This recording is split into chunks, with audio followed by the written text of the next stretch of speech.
Atividade 2.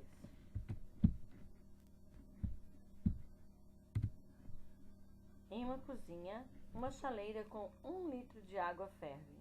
Para que ela pare, são adicionados 500 ml de água a 10 graus Celsius. Qual a temperatura de equilíbrio do sistema? Então preste atenção que aqui existem algumas informações, alguns dados enrustidos, né, no exercício, tá? Então ele fala que 1 litro de água ferve. Se ferve, é porque ele está a 100 graus Celsius, tá? Outra coisa, o calor específico da água é sempre 1, né? E isso a gente deve saber, lembra?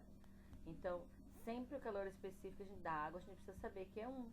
Então, tem 2 dados aqui que não estão aparecendo, tá?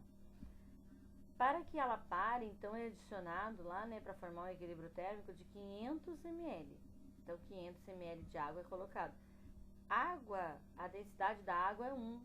Então, a gente pode imaginar esses 500 miligramas como 500 gramas. Mililitros, desculpa. 500 mililitros como 500 gramas, tá? Então, transporta direto para gramas, tá? De água a 10 graus Celsius.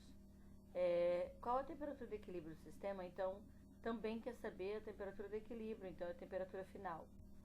Então, olha lá, uma observação: qualquer quantidade de água que esteja fervendo encontra-se a uma temperatura de 100 graus Celsius, tá ok?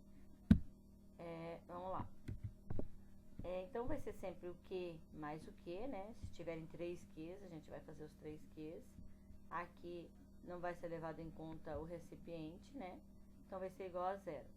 Então, M vezes C vezes delta T, né? A variação da temperatura, mais massa vezes calor específico vezes a variação de temperatura da substância 2. Tudo isso igual a 0.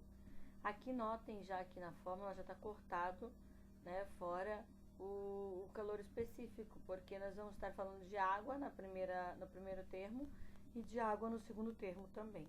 Então, os dois vão ser calor específico igual a 1, né? Por isso que já foi cortado, mas você pode colocar que não vai fazer diferença. Então, olha lá, 100 gramas da água da chaleira, o calor específico já foi cortado, mas se eu tivesse que seria 1.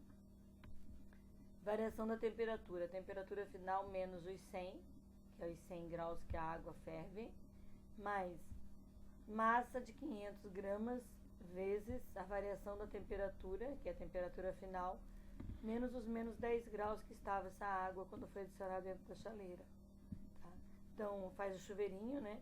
1000 vezes variação da temperatura, ou temperatura final, 1000 vezes 100, mais 500 vezes a variação da temperatura e 500 vezes o menos 10. Junta os semelhantes, né? Então, vai juntar os 1000 da temperatura aqui mais esses 500 da temperatura e junta esses 100.000 mais esses 5.000. Então, isso vai dar 1500T igual a 105.000. Então, separa, né? Quem está junto com a incógnita sempre vai para baixo. Então, separa aqui e manda com a operação inversa para o outro lado. Então, mandou com a operação inversa para o outro lado, ficou dividindo. Então, ficou 105.000 dividido por 1.500.